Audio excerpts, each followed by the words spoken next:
نحمده ونصلي على رسوله الكريم اما بعد فاعوذ بالله من الشيطان الرجيم بسم الله الرحمن الرحيم وَإِذْ فَرَقْنَا بِكُمُ الْبَحْرَ فَأَنْجَيْنَاكُمْ وَأَغْرَقْنَا آلَ فِرْعَوْنَ وَأَنْتُمْ تَنْظُرُونَ صدق اللہ العلی العظیم۔ اللہم صلی علی سیدنا و مولانا محمد وعلی آل سیدنا و مولانا محمد وبارک وسلم۔ حضرات اکرام، خطبہ مسنونہ کے بعد سورہ بقرہ کی آیت نمبر 50 تلاوت کی ہے، جس میں اللہ جل شانہ و عم نوالہ نے بنی اسرائیل کو ایک اور انعام اور ایک اور احسان یاد دلایا ہے۔ آیت کریمہ کا ترجمہ ہے وَإِذْ فَرَقْنَا بِكُمُ الْبَحْرَ، اے بنی اسرائیل یاد کرو اس وقت کو کہ جس وقت کہ ہم نے تمہارے لیے دریا کو چیر دیا۔ فَأَنْجَيْنَاكُمْ، ہم نے تم کو نجات دی، وَأَغْرَقْنَا آلَ فِرْعَوْنَ، اور آل فرعون کو ڈبو دیا، غرق کر دیا۔ وَأَنْتُمْ تَنْظُرُونَ، اور اس حالت میں کہ تم دیکھ رہے تھے، یعنی تمہارے آنکھوں کے سامنے یہ سارا واقعہ ہوا کہ تم کو ہم نے نجات دی اور آل فرعون کو ڈبو دیا۔ اس آیت کریمہ میں فرقنا، یہ فرقن سے بنا ہے، جس کے معنی ہے علیحدہ علیحدہ کرنا اور چیر دینا۔ چونکہ اس وقت دریائے قلزم کا پانی پھٹ کر اس میں راستہ بن گیا تھا، اور اس راستے کی بھی 12 حصے ہوئے تھے جن کے درمیان پانی کی دیواریں بن گئی تھیں، اس لیے اللہ جل شانہ و عم نوالہ نے فرقنا فرمایا، فرقنا وَإِذْ فرقنا، جس وقت کہ ہم نے چیر دیا۔ البحر، بحر عربی کے اندر کھاری دریا کو کہتے ہیں، میٹھے دریا کو مجازن کہتے ہیں۔ یہاں بحر سے دریائے قلزم مراد ہے۔ قلزم ایک شہر کا نام ہے جہاں یہ دریا جا کر ختم ہوتا ہے، اس لیے اس دریا کو بھی بحر قلزم کہتے ہیں۔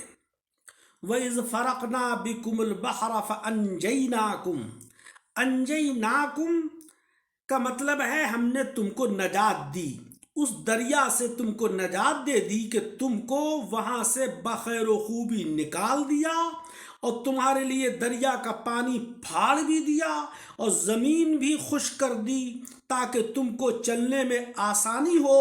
اور صرف اسی پر کفایت نہ کی بلکہ تمہاری خاطر وَأَغْرَقْنَا آلَ فِرْعَوْنَ، فرعون والوں کو ہم نے ڈبو دیا، یعنی تمام فرعونی ذریت کو ہم نے ڈبو دیا۔ یہاں پر آل فرعون سے خون فرعون اور اس کی ساری قوم مراد ہے، یعنی ہم نے فرعون اور اس کے سارے ساتھیوں کو غرق کر دیا اور تم کو دریا سے نجات دے دی۔ زمین کو دریا کے اندر خشک کر دیا تاکہ تم اس میں دھنس نہ جاؤ اور آسانی سے دریا کو پار کر لو۔ وَأَنْتُمْ تَنْظُرُونَ، یعنی یہ سارا واقعات تمہاری آنکھوں کے سامنے ہوا کہ دریا کا پھٹنا، پھر تمہارا اس سے گزر جانا اور سارے فرعونیوں کا اس میں ڈوب جانا، یہ اس حالت میں ہوا کہ تم اور تمہارے آباء و اجداد اس کو دیکھ رہے تھے۔ تنظرون کا مطلب ہوا کہ تم اس کو دیکھ رہے تھے۔ یہ اللہ جل شانہ و عم نوالہ کا تیسرا انعام ہے جو مصر سے نکلنے کے بعد بنی اسرائیل پر ہوا۔ جب حضرت موسیٰ علیہ السلام ان کو فرعون کی قید سے چھڑا کر کنعان کی طرف کو روانہ ہوئے تو فرعون اور اس کے لشکر نے ان کا پیچھا کیا اور بحر قلزم کے پاس ان کو پکڑ لیا۔ اب پیچھے فرعون تھا اور آگے سمندر، جس سے کہ ان کے حواس باختہ ہو گئے۔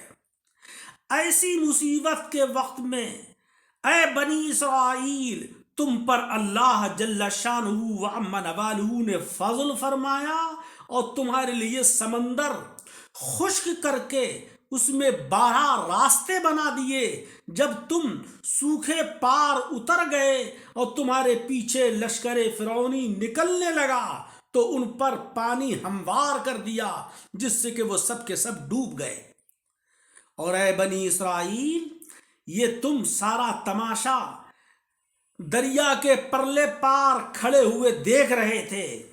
خونخوار دشمن سے نجات پانا، ایسی خوفناک حالت سے بچ جانا، اپنے ایسے سخت دشمن کو میں ساز و سامان کے ڈوبتا ہوا دیکھنا کیسی خوشی اور کیسا انعام اور کس قدر مسرت کا مقام ہے۔ تو اے بنی اسرائیل، تم کو چاہیے کہ اللہ جل شانہ و عم نوالہ کا یہ احسان یاد کرو، اور اس انعام کو یاد کرتے ہوئے جناب احمد مجتبی محمد مصطفیٰ صلی اللہ علیہ وسلم کی ذات گرامی کو اپنا نبی اور رسول تسلیم کر لو۔ تو مولا رب العزت نے احسان یاد دلایا، انعام کو یاد دلایا، تاکہ وہ مسلمان ہو جائیں اور حضور علیہ السلام کی رسالت کو تسلیم کر لیں۔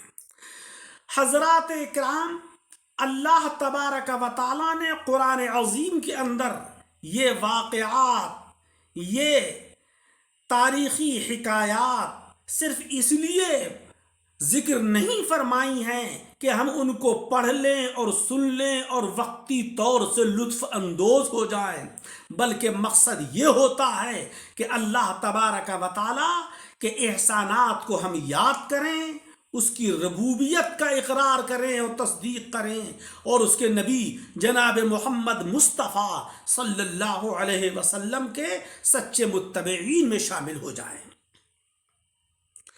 جب حضرت موسیٰ علیہ السلام مدین سے مصر تشریف لائے اور راستے میں نبوت اور رسالت سے مشرف ہوئے تو 40 سال تک یہاں یعنی مصر میں قیام فرمایا۔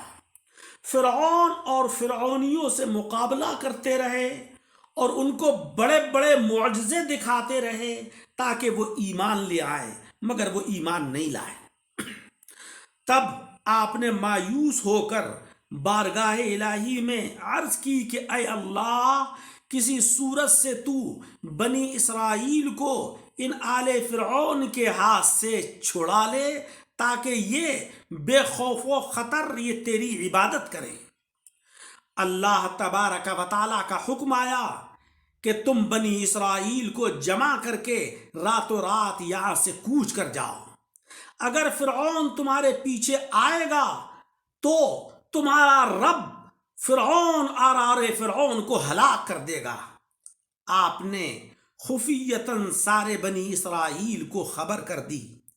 سب کے سب اسرائیلی ایک جگہ جمع ہوئے۔ فرعون کو کچھ وہم ہوا، پوچھا کہ یہ مجمع کیوں ہو رہا ہے؟ اسرائیلیوں نے کہا کہ ہمارے عاشورے کا دن ہے۔ آدم علیہ السلام اسی دن پیدا ہوئے تھے، یہی ہماری عید کا دن ہے۔ ہم چاہتے ہیں کہ سب شہر سے باہر جمع ہو کر اللہ تبارک و تعالیٰ کی عبادت کریں اور وہاں عید منائیں۔ فرعون خاموش ہو گیا اور عام بنی اسرائیلیوں نے قبطیوں سے بیش قیمت زیورات، عمدہ لباس عاریتاً لے لیے تھے اور عید کے بہانے سے خیمے اور ڈیرے شہر سے باہر لگا دیے۔ یہ واقعہ 9 محرم الحرام کا ہے، جمعرات کا دن تھا۔ اس وقت موسیٰ علیہ السلام کی عمر شریف 80 برس تھی اور ان کے بھائی حضرت ہارون علیہ السلام کی عمر مبارک 83 برس کی تھی۔ رات کے آخری حصہ یعنی محرم کی 10ویں شب جمعے میں ان سب نے میں ساز و سامان کوچ کر دیا۔ حضرت ہارون علیہ السلام ان کے آگے تھے حضرت موسیٰ علیہ السلام، پیچھے، اور ان کے پیچھے بنی اسرائیل تھے۔ اللہ تبارک و تعالیٰ نے بحر قلزم کو چیر دیا، راستے کو خشک کر دیا، سارے کے سارے یہ حضرات دریا کو پار کر گئے۔ دریا کے پرلے کنارے پر جب پہنچے اور ان کے پیچھے سے آل فرعون جب دریا میں داخل ہوئے تو اللہ تبارک و تعالیٰ نے دریا کے کناروں کو ملا دیا، جس سے کہ فرعون اور اس کی پوری قوم تباہ اور برباد ہو گئی، پانی کے اندر غرق ہو گئی۔ اللہ رب العزت نے اس آیت کریمہ میں بنی اسرائیل جو آقا علیہ السلام کے دور میں موجود تھے ان کو یاد دلایا۔ وَإِذْ فَرَقْنَا بِكُمُ الْبَحْرَ، اور اے بنی اسرائیل یاد کرو کہ جب ہم نے چیر دیا تمہارے لیے دریا کو، فَأَنْجَيْنَاكُمْ، ہم نے تم کو نجات دی، وَأَغْرَقْنَا آلَ فِرْعَوْنَ، اور ڈبو دیا ہم نے آل فرعون کو، وَأَنْتُمْ تَنْظُرُونَ، اور یہ سب تمہاری آنکھوں کے سامنے ہو رہا تھا۔ اس آیت کریمہ سے ہمیں معلوم ہوا کہ اے امت جناب محمد مصطفیٰ صلی اللہ علیہ وسلم، تمہارے اوپر ہمارے کتنے احسانات ہیں کہ تم کفر و الحاد کی تاریک وادیوں میں زندگی گزار رہے تھے۔ ہم نے تمام انبیاء کرام و رسول عظام کے سردار، سب سے افضل رسول جناب محمد مصطفیٰ صلی اللہ علیہ وسلم کو جلوہ گر فرمایا۔ ان کی تعلیمات کے اندر تمہارے لیے بہترین اسوہ قرار دیا کہ اگر تم ان کی تعلیمات کے اوپر عمل کرو گے تو دنیا کے اندر بھی تم کامیاب رہو گے اور آخرت میں بھی تم سرخرو رہو گے۔